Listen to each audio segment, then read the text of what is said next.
So in this video, I'm going to explain why interior detailing is actually killing your overall business profits. You see, when I first started out, I was probably in a similar situation to you. I focused all of my energy and all of my marketing efforts on interior detailing. Yes, I did wash the exterior and do the basic exterior wash/detail. However, all of my energy was focused on the interior. This is because this was the biggest portion of the market, and it's who I thought would get the most value from the services that I offer. And it was like the easy fix. It was like, well, it's obvious. I'll go and wash a few exteriors, but primarily the biggest value is the interiors, right? I was very wrong, right? And I only realized this like a couple of years later. So in those first stages, right, I remember just breaking my back, detailing interiors.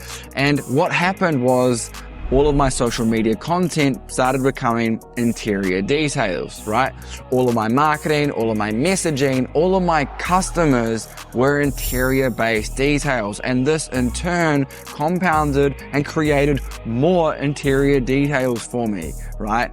And it wasn't until I started seeing the big difference between interior and exterior details when I truly started to realize the margins, the profit margins between these two are very different. Now, if you're just starting your detailing business, you're probably in a similar situation, right? Where you're focusing a lot of your efforts on interior details, breaking your back, removing pet hair, trying to suck up as much sand as possible, only to deal with customers that don't give you any respect and try to pick out every little thing that you've done wrong, right? Every little speck of sand, every little dog hair that you've missed. And these are the typical customers you get with low income workers who only want interiors done. Now, I'm not saying interior detailing is something you should completely disregard. That's not true. What I'm going to do is just break it down in this video exactly why interior detailers are eating into your profit margins and why you should start to focus your efforts on exterior detailing services. So I do remember this one job in particular, okay? We pulled up to a client's house. It was a teammate and me working together, and we went and greeted the customer. Now, the customer I actually dealt with over the phone wasn't there, but she said in her messages, hey, I've got a lot of dog hair and I've got a lot of sand. Can you remove it? And I said, yes, we will do our best to remove as much as possible, but I can't guarantee 100% removal of all sand and dog hair, right? So she was like, yeah, no problem. I'm going to give you guys a go. Like, happy to have you come out and do the service. So we pulled up to this house, me and my teammate, and we looked over the vehicle, and it was in an absolute state of terror. Now, we didn't actually get to deal with the customer who I was messaging, right? We actually spoke with her husband who came out, and he was like, this is the state of it. Like, this is the vehicle. And we were like, wow, okay, we're going to have to charge you a little extra to ensure, we do a good job. And he was like happy with that. It was like, okay, sweet as, right? I think we ended up charging for that full service like $400, right? But it took us like 6 hours, and there were 2 of us working on it, right? And this is only the interior of the car, okay? Because it was just packed with dog hair. Now, whenever you guys come across short-haired dogs, you're gonna know exactly what I mean when I say it is a very, very hard to deal with. Short-haired dogs are the worst dog hair in the entire world, right? When you get long-haired dogs, they're much easier to vacuum up, much easier to remove out of the carpet, but they're short, fine hairs of short-haired dogs, it just gets stuck in every little nook and cranny, right? Mix that with sand and dirt, and you have an absolute disaster detail. Now, we broke our backs for 6 hours. We got the job done, and we were happy, right? We did a pretty good job of removing probably 80% of all the sand and dog hair within this vehicle, okay? And the guy came out, the husband, he came out, he had a look over the vehicle, and he was like, he was happy as well. He was stoked. And he was the one that actually paid us for the transaction, okay? And it wasn't until later on that afternoon that I got a message from the lady we were initially dealing with, and she said, I'm not happy with this. You've left sand and dog hair in the vehicle. She came back and she was not happy. And she was like, I want a refund. And automatically she became very hostile and very aggressive.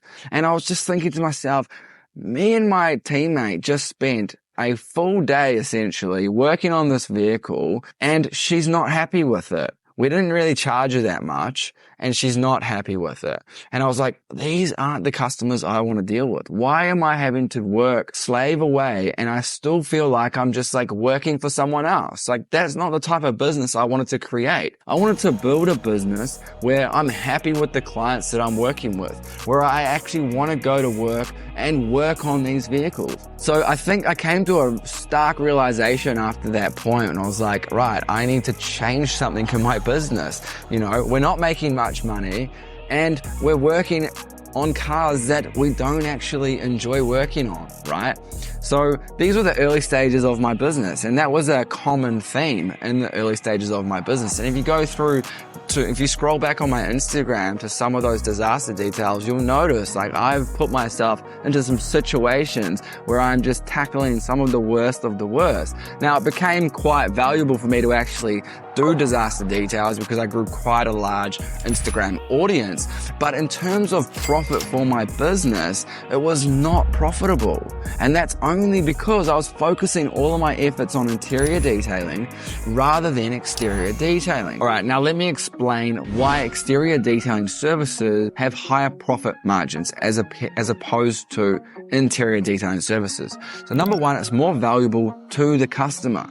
Okay, because the exterior of the vehicle is what the rest of the world sees, right? Not the interior. So the customer wants to show off the exterior of their vehicle, which means they're going to pay top dollar to have it looking nice and clean. Number two is the customer can't do paint enhancements, ceramic coating services on their own, right? You need to be a skilled professional to offer those services and perform those services correctly. And then number three, you can get them done in a shorter amount of time. You're not slaving away on vacuuming carpet that's just matted with dirt, sand, and dog hair. You see, if you charge, say, $300 to do a full detail, and that includes a wash and a full interior detail, and it's going to take you 4 hours, you're already earning below $100 per hour on that detail, right? As opposed to if you charge, say, $600 to do a full exterior paint decontamination, a wash, a paint decontamination, a one-stage correction, and a ceramic coating,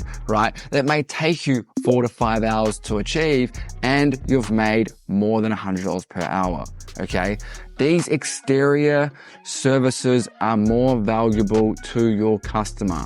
It is essential that you understand the profit margin between exterior and interior detailing services. You need to have a look at the services that you offer and see where the real money is being made, and then focus and hone in on those services. Now, when it comes to exterior detailing services, you're typically going to be charging higher prices. So that means you need to attract customers who not only value their car, but also have the money to pay for these services. And this may mean restructuring your whole business, right? Your messaging, your marketing, your social media, your website, everything that you have may need to change, because everything that you have right now might be focused on targeting interior detailing services only, right? But if you start to shift your marketing to target that specific audience who want exterior detailing services, you're going to start to attract those people into your business.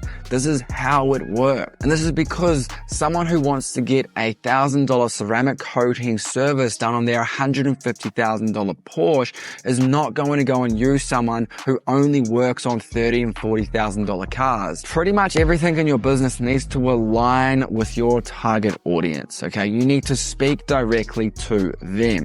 All right. And this is where you can start to grow an exterior detailing business only. Now, like I said, I'm not just saying you should focus only on exterior detailing, but it should be the priority. If you really want to grow a business with higher profit margins and do work that you actually love, then you're going to have to shift your messaging and your marketing to talk directly to these people, okay? Because I guarantee most of you sitting there do not want to spend hours and hours working on a car filled with dog hair, sand, and dirt only to be paid sub $100 per hour when you could be working on a brand new Porsche Porsche or Ferrari doing a job that's actually a pleasure to work on and get paid hundreds of dollars per hour. And like I always say, it's much easier to find one person willing to pay $1,000 for your service than it is to find 10 people willing to pay $100. Okay, you need to start to work out the services that are bringing in the most money. Okay, if you want to be an interior only detailer, that's fine. There's some satisfaction that comes along with interior detailing. But if you're growing your business to be profitable, then you need to focus on services that are also profitable. Okay, and then hone in on those services, right? If Apple comes out and makes a phone, right, and they don't sell enough of that phone, do you think they keep making the same phone? No, they reiterate, they recreate, they make another phone until they find the perfect phone that sells like crazy.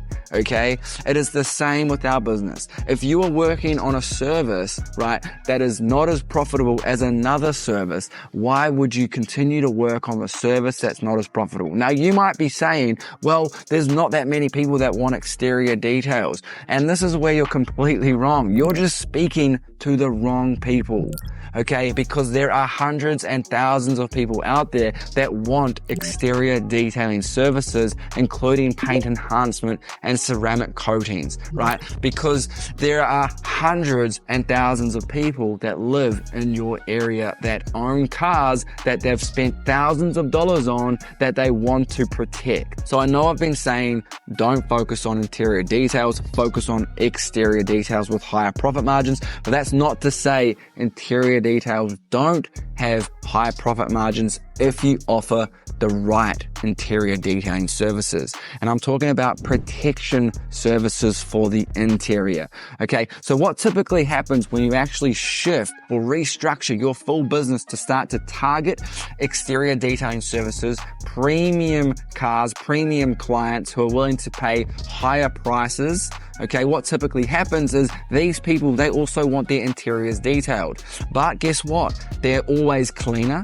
The customers are easy to deal with, okay, because they have expectations, but they're not as high as those lower income workers, let's say, with disaster details, all right? And also, they're willing to pay a premium price, okay? And they don't ask questions. They're just easy to deal with. Higher paying clients are easy to deal with than lower paying clients, and you are more profitable. It's as simple as that. But I'm not saying this is right or that is wrong. There's no right or wrong way to run your business. Everything can work. It's just a matter of what works for you. But you do need to get clear on the business you want to create, the services you want to offer, the clients you want to deal with, okay, and the type of work that you want to do. So I was working with a client recently, and he was in the exact same position, focusing on interior details, struggling to figure out how to grow his business to the next level. And it wasn't until we had a similar discussion where it reframed his thinking, and he started to restructure his business, focus all of his energy, all of his marketing efforts, all of his social media posts on interior details. And guess what happened? He started getting more paint enhancements, more ceramic coatings, and now his business is more profitable than ever. Now, there's a difference between profit and revenue, right? Because you could be making like $20,000 a month, but be at 40%, 30% profit margins, okay? Which means you're only realistically making $6K profit if you're at 30% profit margins on a $20K revenue month. As opposed to the more profitable detailer, he only needs to make $10,000 a month, but if he's at 60% profit margins or 70% profit margins, let's say, he's making more than the guy that's making $20,000 per month, right? His business is more profitable. This is how I like to think of things. Simplicity scales and complexity fails, okay? If you can keep your business as simple as possible, target the clients you want to target, you are going to have a very successful car detailing business. So if you guys found this video valuable in any way at all, I just ask two things from you. One is to please subscribe, and the second is to please leave a comment and let me know what you thought and what kinds of videos you would like me to post in the future. Awesome. Appreciate it. Thanks for watching.